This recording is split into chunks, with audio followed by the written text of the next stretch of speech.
आपल्या हळदी शेतामध्ये आहेत. आता आपली हळद किती एकर आहे? हळद 2.25 एकर. 2.25 एकर. बरं 2.25 एकर हळदीला आपण लागवड करण्याच्या अगोदर भेसळ डोस जे टाकला होता हा त्याच्यामध्ये काय काय टाकलेलं आहे? तुमचं ते भूमी पॉवर, हां पोटॅश हां आणि प्रोम. हां हे 3 खताचे बॅग टाकले. हा. याला सोबत भरणी भरणी जे आपले काय रूट पॉवर. Route power. आणि सगळ्या खताला म्हणजे बॉटल लावली होती. हे प्रीमियम नावाची बॉटल लावलेली आहे. हो, ही प्रीमियमच्या 3 बॉटल टाकल्या होत्या. आणि बेनी प्रक्रिया ज्यावेळेस केली आपण लागवड हळद लागवड केली त्यावेळेला काय वापरलं? EST. एसटीचा वापर केलेला आहे.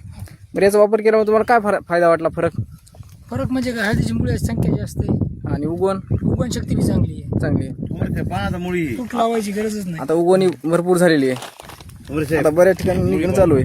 आता या ठिकाणी मुळा जर बघितला आता त्या ठिकाणी मुळा आहे त्या काढायच्या नव्हत्या ना. आता मुळाची संख्या भरपूर आहे आणि उगवण पण दाट झालेली आहे. याची लागवड कधी केलेली आहे? 31 मे. 31 मेची लागवड आहे आणि आज दिनांक आहे 5 जुलै. आजोबास 34 ते 35 दिवस झालेले आहेत. हा. या ठिकाणी आपण ST, प्रीमियम, भूमी पॉवर, प्रोम, पोटॅश आणि रूट पॉवर या सगळ्याचा वापर केलेला आहे. त्याबद्दल मी गौरव धन्यवाद करतो. आता असं बऱ्याच ठिकाणी झालेलं आहे. आता इकडं पण आपण उकरलो तिकडं सुद्धा मुळ्याचं प्रमाण सारखंच आहे.